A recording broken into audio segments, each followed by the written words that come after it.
Hello friends, welcome to Mrs. Stitch Blouses. நான் வந்து என் கையில ஒரு வித்தியாசமான ஒரு bridal blouse design வந்து கையில வச்சிருக்கேன். நம்ம ரெகுலரா வந்து beads யூஸ் பண்ணுவோம். அந்த beads வந்து பாத்தீங்கன்னா gold color beads யூஸ் பண்ணுவோம். பட் நான் வந்து வித்தியாசமா copper beads யூஸ் பண்ணி ஒரு blouse வந்து bridal blouse டிசைன் பண்ணி வச்சிருக்கேன். அந்த blouse தான் நம்ம இன்னைக்கு பார்க்க போறோம்.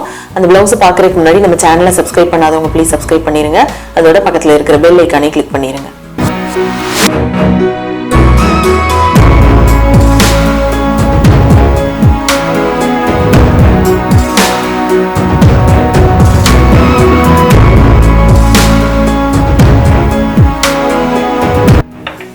இதுதான் வந்து நம்ம இன்னைக்கு பார்க்க போற blouse. சோ இந்த blouse பாத்தீங்கன்னா பேக் நெக்ல ஃபுல்லுமே வந்து beads தான் யூஸ் பண்ணிருக்கேன். அந்த beads வந்து ஃபுல்லுமே காப்பர் beads.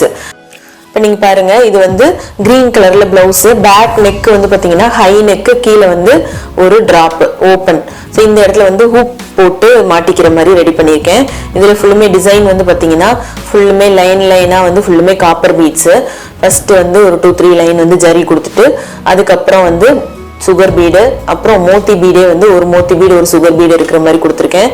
அதுக்கப்புறம் ஒரு லைன் வந்து சுகர் பீடு, அதுக்கப்புறம் வந்து ஒரு லைன் வந்து பீட்ஸ் லோடு, அதுக்கப்புறம் ஒரு line sugar bead metre chain, அதுக்கப்புறம் சுகர் பீடு, திரும்ப இங்கே நம்ம ஃபர்ஸ்ட் லைன் போட்டிருக்கோம்ல இதே மாதிரி ஒரு 2-3 லைன்ஸ் வந்து கண்டினியூஸா அதே மாதிரி போட்டிருக்கேன். ஸோ இங்கே என்ன இருக்கோ அதே மாதிரி ஒரு 2 லைன்ஸ் வந்து கண்டினியூஸா இருக்கு. இதோட புட்டாஸ் வந்து பார்த்தீங்கன்னா 2 மாடல்ல புட்டாஸ் இருக்கும். ஒன்று வந்து மோத்தி பீடு, அதோட அவுட்லைன்ல வந்து சுகர் பீடு இருக்கும், எல்லாமே காப்பர் பீடு தான். அதுக்கப்புறம் இன்னொன்று வந்து பார்த்தீங்கன்னா சக்ரி ஸ்டோன், அதாவது ஒயிட் ஸ்டோன் வச்சு டிசைன் பண்ணியிருக்கேன். ஸோ இதே சேம் டிசைன் தான் நான் ஸ்லீவ்லையும் ஸ்லீவோட எண்ட்லையும் வந்து பண்ணியிருக்கேன்.